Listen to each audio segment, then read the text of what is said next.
Tem algum incendiário comigo aqui? Alguém apaixonado por Jesus? Vocês estão aí? Cadê você? Amém. Hoje eu quero falar sobre uma força que brota no meio da dor. Você pode declarar isso? Diga: existe uma força que brota no meio da minha dor. Eu quero, em nome de Jesus, começar essa palavra já declarando algo sobre vocês. Se você recebe, irmão, assim que eu liberar isso, diga amém. Irmão, a gente precisa entender que a vergonha de ontem vai se transformar no milagre de hoje. Você recebe isso?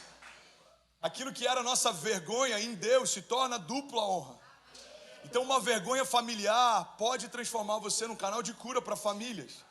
Uma vergonha financeira, uma quebra, uma falência pode transformar você num canal de vida para ministrar sobre provisão. Tudo aquilo que o inferno tenta parar você, é justamente nesse mesmo lugar que Deus vai usar você, vai superabundar você. Por quê? Porque a glória de Deus está em confundir aquilo que o inferno acha que pode fazer. O inferno acha que parou Jesus na cruz. O que eles não sabiam que ali era o início da redenção. O inferno achou que tinha parado Paulo e Silas numa prisão. O que eles não sabiam é que a adoração deles quebrava cadeias. O inferno achou que talvez um gigante pararia Davi. O que não sabia é que aquele era o passaporte para entrar no reino. O inferno achou que o mar pararia o povo, que eles não sabiam que Deus abre o mar para o povo passar e fecha depois que ele passa. Irmão, o que eu quero liberar sobre você é que em todo o processo da nossa jornada de fé vai existir dor, mas existe uma força que brota dessa dor. Você está comigo? Diga amém. Salmos 18, 28 diz: Tu, Senhor, mantens acesa a minha lâmpada. O meu Deus transforma em luz as minhas trevas. O que a palavra está dizendo é que Deus não desiste de você, mesmo que você já tenha desistido.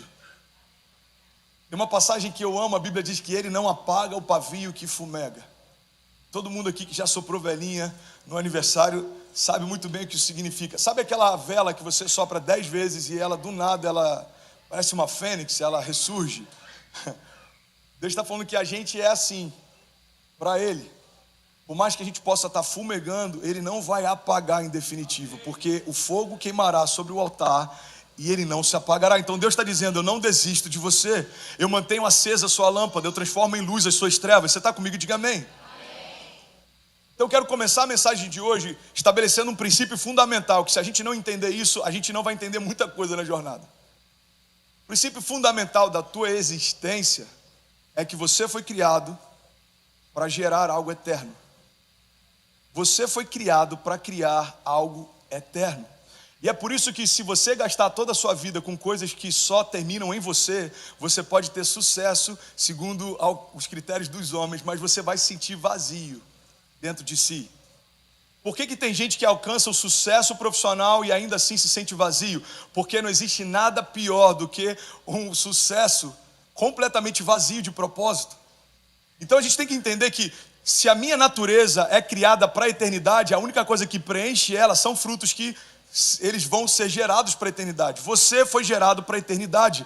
O que limitou a tua história quando o pecado entrou no meio dela? A Bíblia diz que quando nós fomos gerados, a morte e o tempo não eram limitadores. Quando a gente foi gerado, irmão, no Gênesis, não existia relógio, nem preocupação com a hora. A única coisa que o homem sabia é que, ao cair do sol, Deus ia aparecer lá para conversar com ele. Então, quando o pecado entra na história, o tempo e a morte entram também. Por que a gente sente dor com a perda de alguém? Porque nós não fomos gerados por Deus para perder ninguém. É antinatural se desconectar de alguém que na sua gênese foi gerado para ser eterno, como Ele é. Deus nos fez imagem e semelhança dEle. Então Deus, que é eterno, fez você para a eternidade. Você está comigo? Diga amém. Amém. Se eu estiver indo muito rápido, por favor, alguém sinaliza aqui. Um Deus que é eterno gerou você para a eternidade. Então nada que não seja eterno vai preencher o teu vazio existencial. O que preenche o meu vazio? É entender que, a despeito daquilo que eu estou construindo para mim, existe algo que eu estou construindo para Ele. É saber que no final do dia o coração de Deus está alegre com a minha entrega. Hoje está sendo um desafio para mim pregar. Eu estou com falta de ar, eu estou me sentindo cansado. Eu falei para Deus: Deus, eu estou te oferecendo como se fosse a minha última ministração. E se for, recebe a minha oferta. Porque a nossa oferta tem que ser como um incenso, um perfume agradável. A gente está dizendo: Deus, eu estou entregando tudo que você me deu, porque eu só sou um mordomo. Tudo que eu tenho, você me deu, mas não é meu. Então eu administro e usufruo, mas não é meu, volta para Ele. O dom que você me deu, a unção que você me deu, a graça que você me deu, as portas que você abriu, as conexões, toda a liberalidade do céu para gerar em nós algo, deve ser apontado para Ele. Você está comigo? Diga amém. Você deve conhecer centenas de pessoas que tiveram sucesso aos olhos dos homens, mas ainda assim são vazios de Deus. Porque não tem nada pior do que um sucesso sem propósito. Então, primeira base fundamental da mensagem hoje: você foi criado para fazer algo eterno. Você pode declarar isso? Diga: eu fui criado para fazer algo eterno. Quando eu entendo isso, irmão, é o primeiro pressuposto da mensagem de hoje. Quando eu entendo isso, eu entendo que o meu problema não é sentir dor no meio da jornada. O meu problema é gastar a única vida que eu tenho para não construir nada que vai falar comigo na eternidade. Os frutos que eu gero, galardão, olha o que a Bíblia fala. Existe uma diferença muito grande entre salvação e galardão. A diferença é que salvação é para todo aquele que nele crê, mas galardão é para aquele que constrói algo com ele. Então muitos de nós aqui seremos salvos, mas nem todos galardoados. Por quê? Porque o galardão é uma premiação para aqueles que construíram algo com Deus durante a sua história. Tem uma frase do Bill Johnson que eu amo, ele diz que se você fizer história com Deus, Deus fará história através de você. Davi falou: pai, vamos lá, irmão, me ajuda a pregar, eu quero pregar essa manhã. Davi falou: pai, eu não vou descansar, nem minhas pálpebras se fecharão até que a presença volte para a cidade santa. Davi está falando: eu vou fazer história com você. Aí Deus fala para ele: e eu vou fazer história com você. Nunca houve, nunca haverá em Israel um reinado como o seu. E olha que coisa louca, eu estive lá 2 anos atrás, e você sabe qual que é a bandeira de Israel até hoje? Existe uma estrela que a gente chama de estrela de Davi, porque a bandeira que simbolizava o reinado dele naquela época ainda é a bandeira que sinaliza o reinado dele até hoje. Deus fez uma promessa para ele: Davi, porque você está predisposto a fazer história comigo, eu vou fazer história a partir de você. Então quando eu entendo, peraí, a minha jornada, Deus está me chamando para construir algo para a eternidade. Então a dor não é mais um problema. O problema é viver uma vida sem propósito eterno. A dor não é um problema. O problema é viver algo vazio. A dor não é um problema, ela faz parte do processo, irmão. A dor, a gente tem um doutor aqui, eu quase usei um termo bem rebruscado. Eu falo: a dor, ela é salutar. Alguém fala: uau, nunca ouvi isso. Nem sei por que brotou dentro de mim. Eu acho que você está me inspirando, Gui, a melhorar um pouco minha oratória. A dor, ela é saudável em vários momentos. A dor é o que faz com que você, se colocar a mão em algo que te queima, possa tirar logo em seguida. A dor é o que faz com que você tenha um pouco mais de bom senso em relação a não se expor a alguns riscos. Alguns homens fazem parte da exceção disso. Não sei se você já viu aqueles memes que dizem: é por isso que os homens morrem mais cedo. Você já viu algumas coisas, tipo pular de bicicleta de um telhado, ou tentar se jogar de jet ski numa piscina, mas tirando essas exceções, a dor é o que faz a gente evitar se expor a alguns riscos. Então a dor, ela é saudável se você souber usá-la como um servo seu. O problema é se a dor se tornar o seu senhor. A dor é um ótimo servo, mas ela é um péssimo mestre. Porque se a dor é quem começa a me liderar, eu só vou fazer aquilo que não dói. E aí eu não acesso a maturidade, porque eu preferi ficar numa zona de conforto. Vai doer o processo? Vai, então não quero. Vai doer o processo? Não, então eu não quero. O problema é que quando eu aborto o processo, eu aborto o milagre. Quando eu aborto o processo, eu aborto a promessa. Você quer medir o nível de maturidade de alguém? Avalie a quantidade de horas que essa pessoa faz o que não gostaria de fazer. Por que o casamento gera maturidade? Por que tem muitos meninos se casando e separando com meses? Porque acharam que o casamento seria: eu faço o que eu quero e você faz o que você quer e isso vai dar certo. Não vai. O casamento é quando morre o eu e começa o nós. Então você precisa abrir mão de algumas vontades para fazer algo junto com o parceiro. É isso que separa meninos de homens no casamento, e é isso que separa meninos de homens no ministério. Você quer um exemplo claro? Jesus, irmão. Jesus chega a um ponto que ele fala: Pai, ele veio para a cruz, ele sabia da cruz, ele se preparou para a cruz, A cruz foi anunciada, não foi uma surpresa, ele sabia. Mas quando chega próximo da separação entre ele e Deus, ele fala: Pai, se possível for, afasta de mim esse cálice. Mas todavia, e é essa continuação que não pode faltar na nossa entrega, mas todavia, seja feita a sua vontade, não a minha. Jesus, ele teve que lidar com a dor para que a gente pudesse conhecer a redenção. Então entenda isso: a dor é um ótimo servo, ela serve você para que você seja cauteloso, mas ela é um péssimo mestre, porque ela vai definir quais são os seus limites e até onde você pode ir. Vamos ser sinceros, irmão, olha para mim, quantas coisas você teria deixado de viver se você tivesse parado quando algo começou a doer. Entre os halterofilistas tem um termo: no pain, no gain. Sem dor, sem ganho.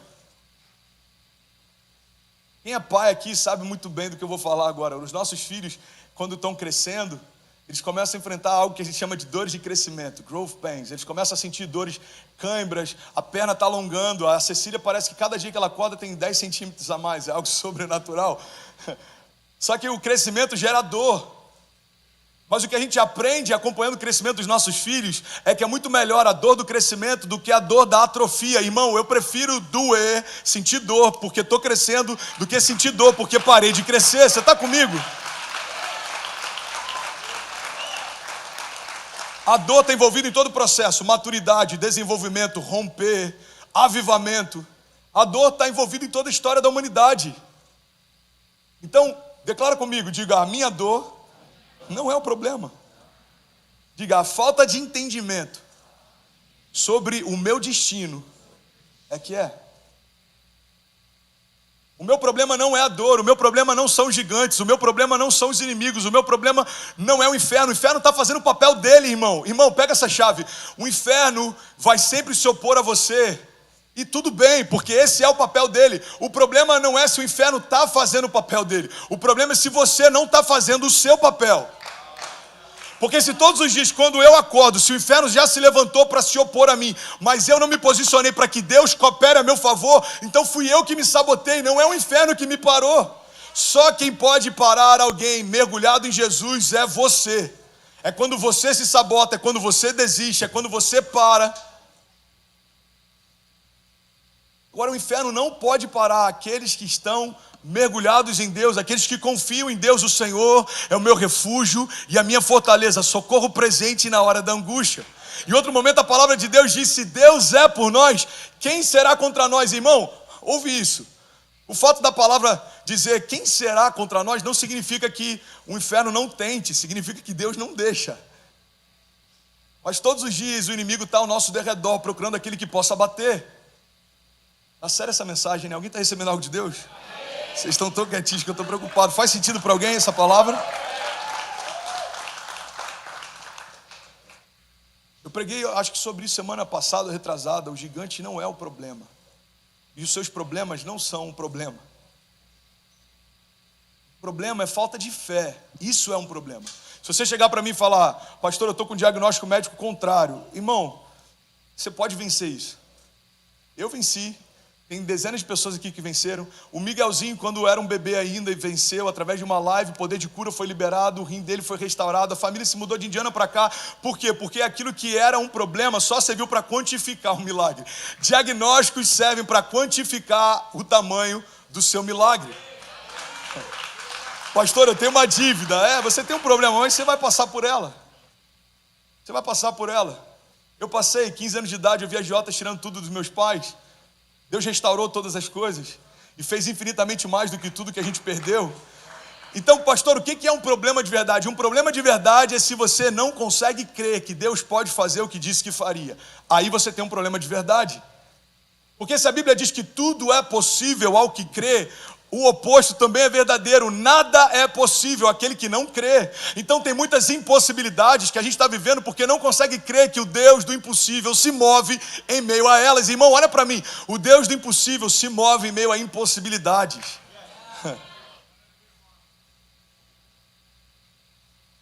O Deus do impossível se move em meio a impossibilidades.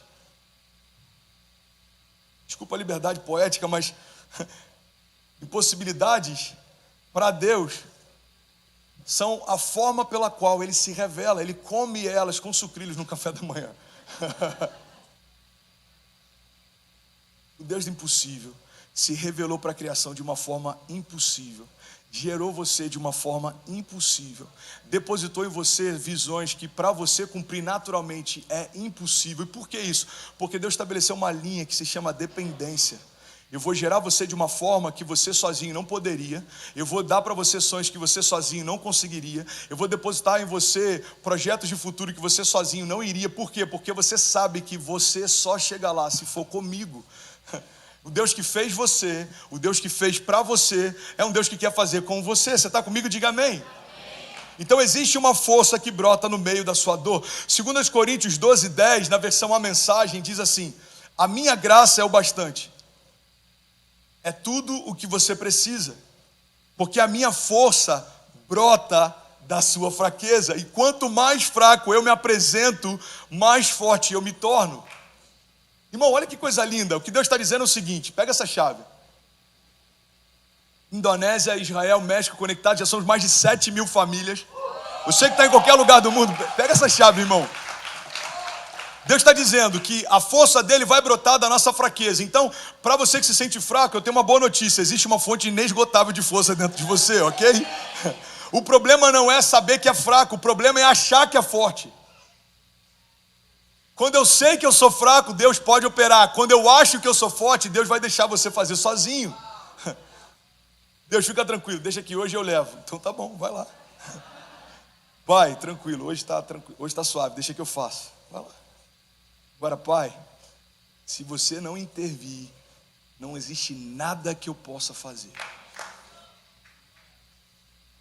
Para aqueles que sabem que precisam, irmão.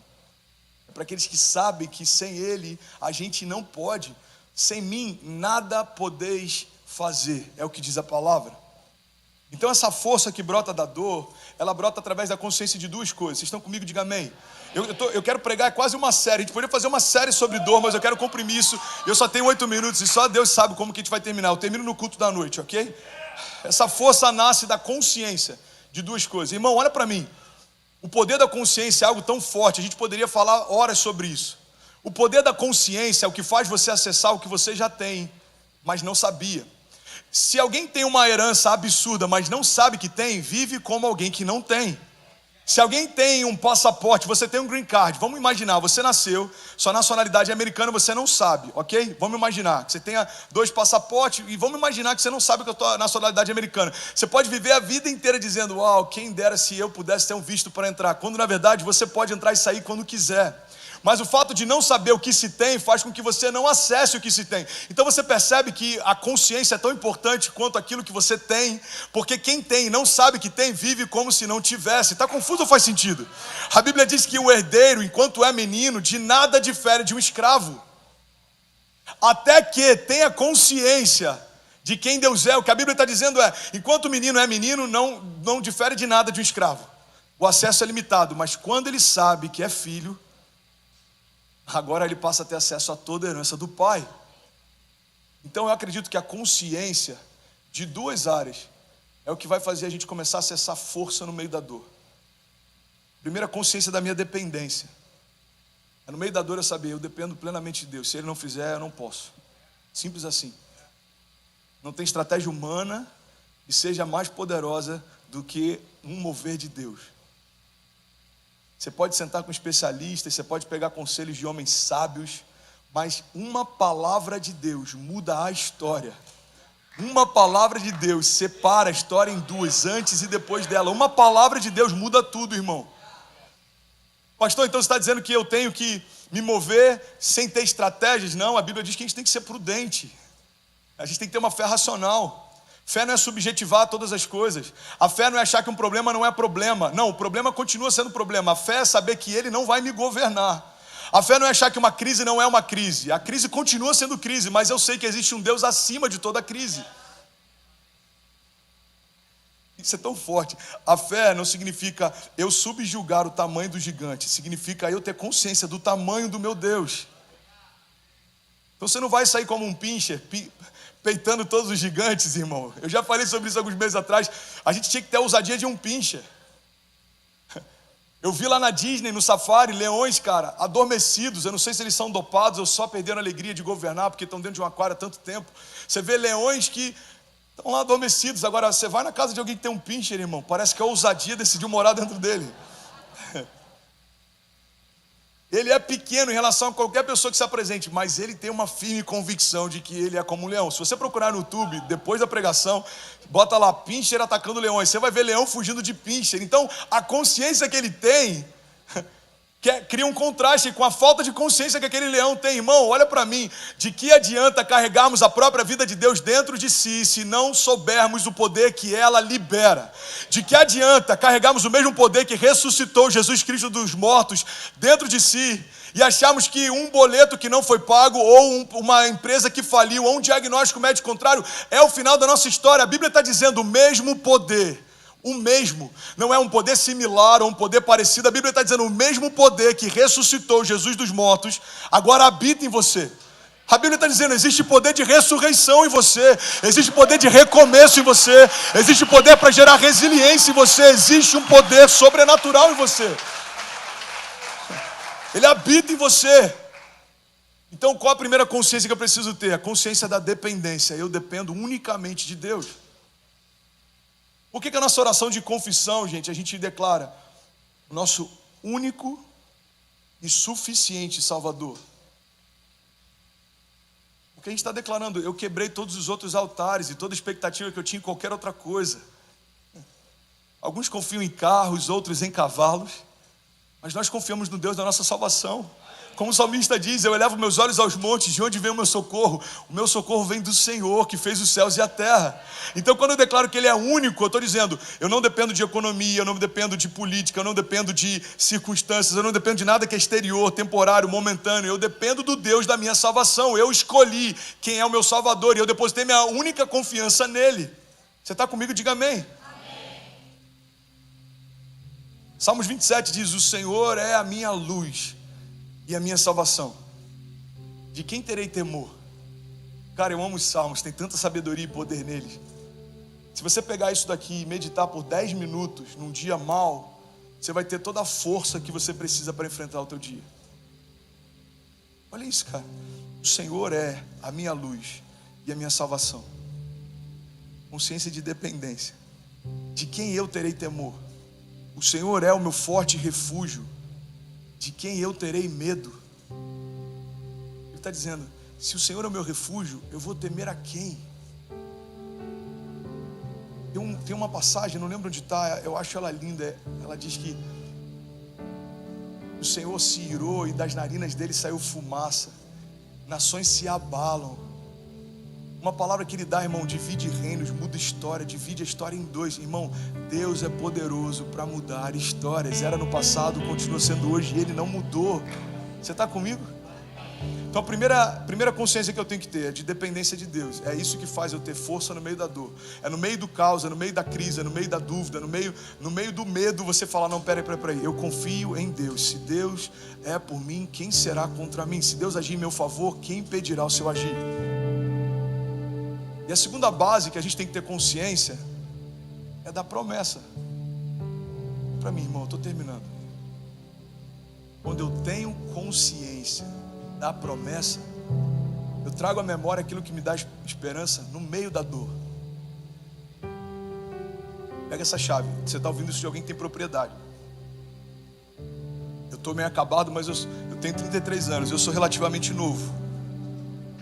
Mas eu tenho algumas histórias com Deus.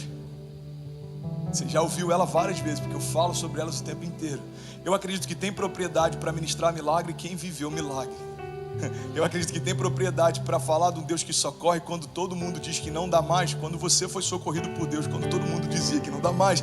Ninguém podia falar para Pedro como é andar sobre as águas, porque ele foi o único que saiu do barco. Então a gente tem que ouvir quem tem propriedade, foi tocado por Deus naquilo que está ministrando. Você está comigo? Amém? Então, irmão, ter consciência da promessa é o que mantém você de pé no dia mau. Eu lembro quando eu estava internado, eu comparava o que eu via com aquilo que Deus tinha falado. Pega essa chave. Então, o que eu via? Eu estou de fralda no CTI. Eu estou entubado, saturação baixa, coração parando. Ok, o que Deus falou?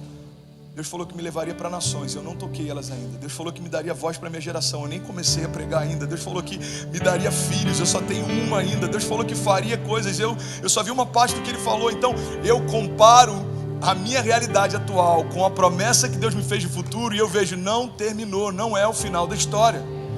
Então ter consciência das promessas, me ajuda aí, irmão. Ter consciência das promessas no dia mau é o que faz eu me encher de esperança. Eu não estou falando para você ser positivista, eu estou falando só para você lembrar. Não tem a ver com positivismo, tem a ver com memória. Lembra do que o Senhor te disse. Lembra do que Ele te prometeu. Salmo 119 diz: esse é o meu consolo no meu sofrimento, a sua promessa me dá vida. Cara, olha que forte isso. Esse é o meu consolo no meu sofrimento, a tua promessa me dá vida. Queria que a gente fizesse isso como um exercício. No dia mau você vai lembrar disso. Senhor, esse é o meu consolo nesse dia mau, a tua promessa me dá vida. Imagina o seguinte: uma porta se fechou, uma porta que você tinha muita expectativa se fechou. Você precisa parar e ministrar para a sua própria alma, porque você é espírito. A gente tem uma alma, está num corpo, mas você é espírito. O problema é que tem muita gente deixando a alma governar o que na verdade o espírito deveria liberar sobre ela. Por isso que o salmista fala: porque se inquieta, ó minha alma. Ele está ministrando sobre ela, porque ele não é ela. A gente está vendo uma geração almática, deixando sentimentos governarem você, irmão. Você não é o que você sente, você é o que Deus diz que você é.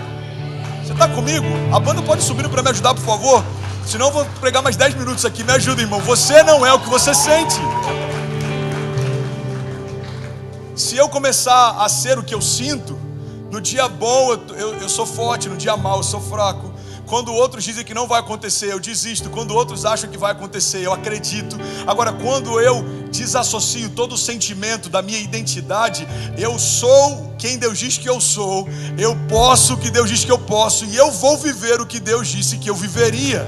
A promessa dele é que me define, não os meus sentimentos. A promessa dele é quem me gerou, irmão, não foram os meus sentimentos. Os meus sentimentos não opinaram quando Deus me desenhou na Gênesis. Então eles não podem dizer até onde eu posso ir.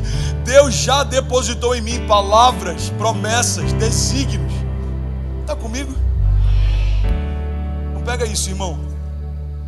Consciência da dependência e a consciência da promessa. Essa é a chave. Essa é a chave para a gente permanecer de pé no dia mau. Hebreus 12:1 diz: Jesus, livremos de tudo o que nos atrapalha e do pecado que nos envolve, e corramos com perseverança a corrida que nos é proposta, tendo os olhos fitos em Jesus, autor e consumador da nossa fé. Ele, pela alegria que lhe fora proposta, suportou a cruz, desprezando a vergonha, e assentou-se à direita do trono de Deus. Então pensem bem naquele que suportou tal oposição dos pecadores contra si mesmo, para que vocês não se cansem e nem desanimem. Irmão, pega essa chave. Tem um versículo em Hebreus 12 aqui que é poderoso demais. Você está comigo? Isso é muito forte. A palavra está dizendo: coloca os teus olhos fitos em Jesus, não tira o olhar dele. Coloca o teu olhar em Jesus, porque ele, pela alegria que lhe fora proposta, suportou a cruz. Olha a chave que a palavra está dizendo. A palavra está dizendo: Jesus suportou a cruz porque havia uma promessa feita para ele antes da cruz. Então havia uma alegria proposta. Deus falou: filho, você vai enfrentar a cruz, e depois que eu te chamar da morte, você vai estabelecer a redenção e vai se assentar ao meu lado direito. Você vai se despedir de toda a glória, de toda a honra. Você vai andar como um homem comum, mas depois que eu te trouxer dos mortos, eu vou derramar sobre você tudo aquilo que você tinha antes de se entregar pela criação. Então Jesus está lá, e a alegria que foi proposta para ele é saber que ninguém mais estaria afastado do Pai através do que ele faria daqui a alguns passos. Jesus está lá, e a dor está dizendo: não faz sentido, mas a promessa que ele carrega diz: assim que você se entregar, todo aquele que crer em você será salvo. Cada família que está nesse auditório, eu tenho plena convicção que veio a consciência de Jesus. Cada nome, cada família, cada geração, cada lugar. Pessoas que daqui a 20 anos vão levantar as mãos dizendo: eu te reconheço como meu único e suficiente Salvador. Faziam parte da alegria que foi proposta para Jesus no passado. Então a Bíblia está dizendo: quando ele está lá sentindo a dor, ele lembra da alegria que fora proposta, e por conta dela suportou a vergonha e a dor. Você está comigo? Irmão, isso é muito poderoso. Se até Jesus teve que trazer à memória a alegria proposta por Deus para suportar a dor, como a gente acha que vai conseguir romper se a gente se esquecer do que Deus falou? Deus liberou algo sobre você, irmão. Se você se esquecer disso, você vai parar no dia mau. Deus liberou algo sobre você desde o ventre da tua mãe. Se você não souber disso, você vai parar no dia mau. A loucura é que tem uma geração querendo ser perseverante sem saber as promessas que Deus já depositou. Pastor, eu quero ser resiliente, eu quero ser perseverante, mas quais são as promessas que Deus tem para mim? Eu não sei, pergunta para Ele. Acessa isso, está dentro de você. A Bíblia diz: clama a mim e responder-te-ei e anunciar-te-ei coisas grandes e insondáveis que não sabes. A Bíblia está dizendo: se você me clamar, filho, eu vou te responder. Me clama e eu vou te dar respostas. Eu vou te anunciar coisas grandes e insondáveis que não sabe. Sabe, foi no culto como esse que em alguns momentos Deus falou comigo coisas que a gente está vivendo hoje. Eu vou te levar para um lugar, eu vou te dar autoridade, eu vou te dar uma família, eu vou te dar filhos. Sabe, em Israel, há 1 ano e meio atrás, eu estava no meio de um lugar subterrâneo onde Davi e os seus valentes se reuniam, fizeram um culto lá e estavam cantando aquela música Nothing Else. Eu não quero nada além de ti. Cara, que noite absurda, surreal, a presença de Deus. E aí daqui a pouco eu recebo uma palavra, alguém do meu lado fala: olha, Deus falou que vai fazer 3 coisas no próximo ano. Ele vai te dar um filho, vai ser homem. Ele vai te dar um carro, que é um mimo. E se você acha que Ele está te dando voz, você não viu nada. Ele vai aumentar o alcance da tua mensagem. Irmão, você acha que quando eu cheguei até Benício nascer, tudo foi bem? Teve pandemia no meio da história.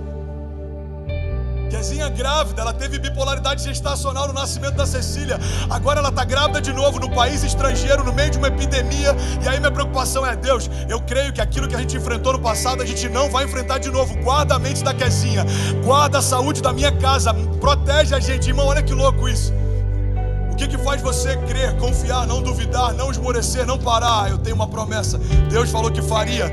Não tem dúvida se o meu filho vai nascer saudável. Deus me disse na cidade dele que me daria. Então, se Deus disse que vai acontecer, declara comigo, diga: já aconteceu. Deus disse que vai acontecer, irmão, já aconteceu. Aí, pandemia, portas fechadas, 3 meses de igreja, prédio alugado, na época 45 mil de custo mensal.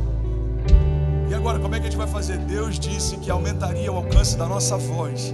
Ele vai fazer do jeito dele. A porta se fecha, o auditório se esvazia, mas as nações começam a se reunir. É como se Deus fosse acrescentando. Eu creio que assim como na igreja primitiva, a Bíblia diz que Deus acrescentava todos os dias as famílias, e é isso que Deus tem feito. Irmão, você acha que é natural alguém na Indonésia, em Mônaco, na Eslovênia, parar para ouvir o que a gente está ouvindo nessa manhã? Deus está fazendo uma coisa nova.